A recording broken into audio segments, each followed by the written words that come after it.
Okay, this is a review for the Ryobi router R163G.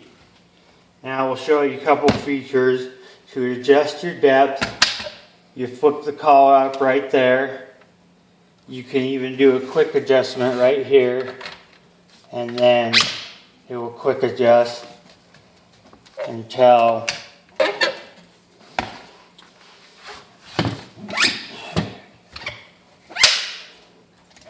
and that way it's easier than turning the dial here. It's a lot faster. And I guess I didn't bring it in, but for a router table you do have a slot through the top of it that will come down and attach this nut right here, and that way you can adjust it through the router table without having to get under the router table. So now we come to putting bits in. First you gotta squeeze these two side levers, pull the little safety guard out. Then it comes with a wrench, and what you need to do is get this in place, lock down your spindle lock, make sure it's locked in the correct position, and then you need to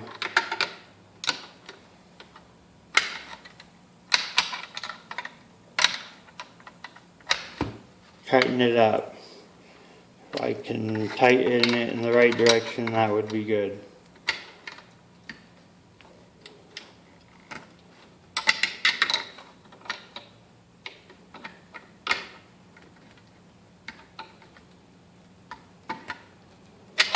You do also want to allow a 1/4 inch of the bit to stick out, which compensates for heat expansion, so that you don't destroy your bits.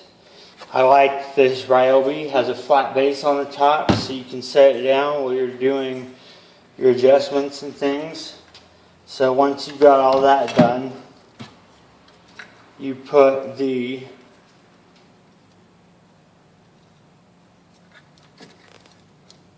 safety guard back in.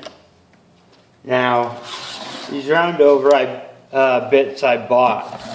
However, they are running a special on this router at my Home Depot, so I got a 1/4 inch roundover bit, an OG bit, Roman OG bit, and I believe a trenching bit. I'm not sure about that. I'm basically going to use this to do decorative edging.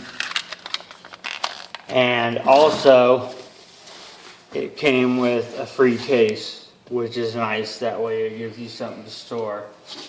So now that we're all set up, let me get my height adjusted to where I want it.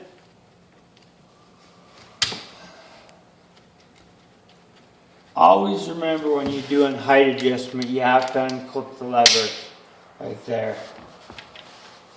So, and for a roundover bit, the best thing I've found is to make sure that you are even straight across. Oops. Wrong thing.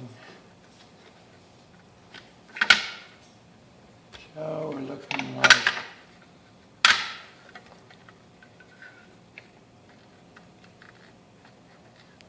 yep, we're looking like that straight across. So we'll lock it back down. And my shield fell out. I didn't put it in good enough. Okay, let's go do some routing now.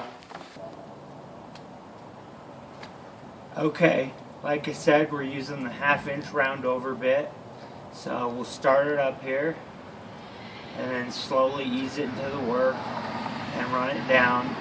Remember, you always want the left side of your router towards the workpiece because that's the direction they cut in. So take that in mind. The Ryobi is a little awkward the way they designed the cord, but for 60 bucks I can't complain. So here we go. This only has an on and off switch. There's no trigger or anything.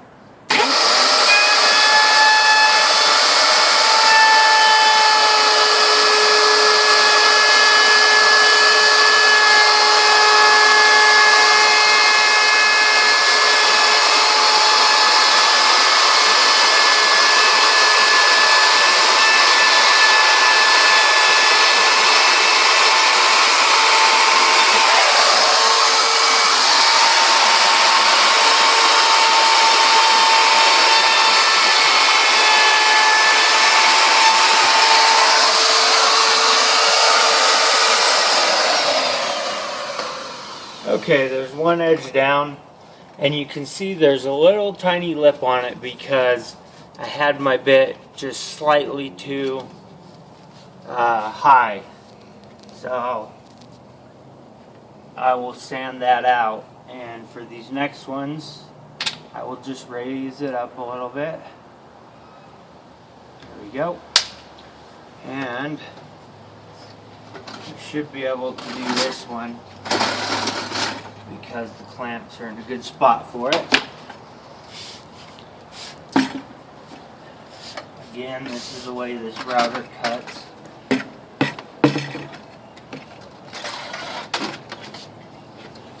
Alright, here we go.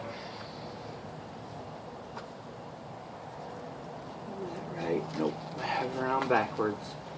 There we go. Your little dust shield should always be in the front.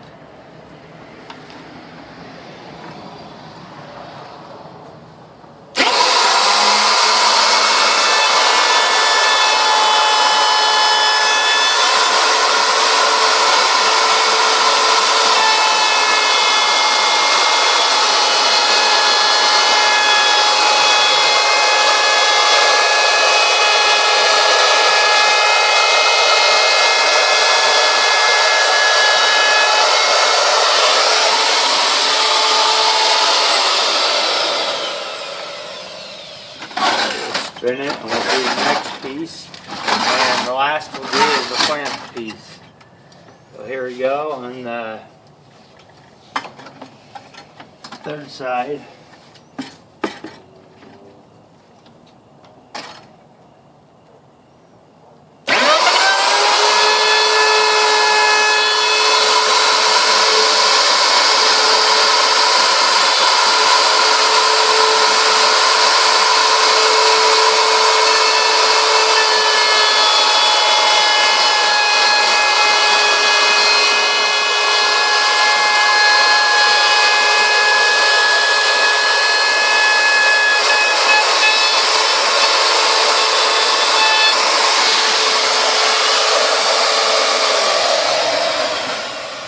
Something to keep in mind, and the reason I'm outside my garage, is these put off a lot of dust. And another thing I want to mention is tools are great and they help you with your work, but they're very dangerous as well. They can help you a lot, but you need to respect them. If you don't, or you take your concentration off it for a minute, then you could get seriously hurt. So always take that into consideration. Respect your tools, and they will do a good job for you. So, you know, I kind of consider them toys, but in the same aspect, I respect them because you do need to pay attention, or you're probably going to hurt yourself. So, and if you're a beginner and you're new to this stuff, then maybe ask someone for help. I'm very mechanically inclined, and this was the first router I had, and I was able to figure it out in just a couple minutes.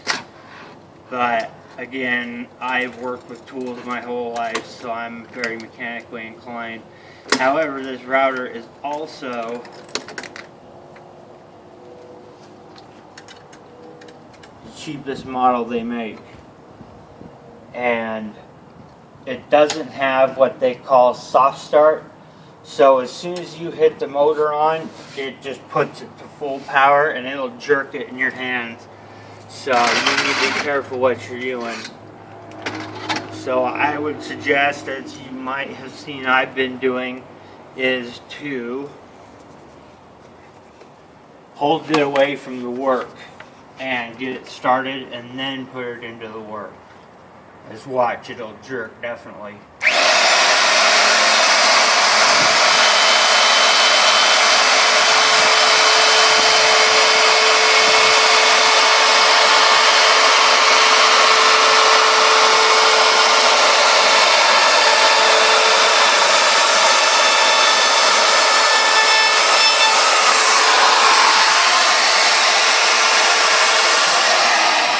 Alright, well, I've come have a look-see, and that's it. I'm not going to bore you guys with the other side, but come over and have a look-see and check out all the edges. Oh, actually, I missed an edge, so let me hit that real quick. I thought it was a different edge, but it was not. My bad on my part. Alright, well, here we go again.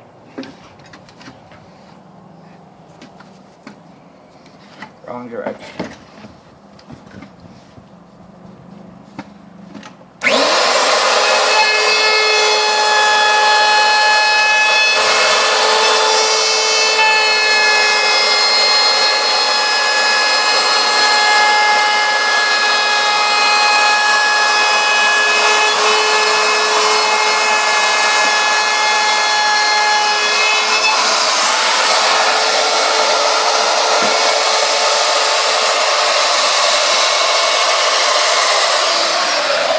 There we go.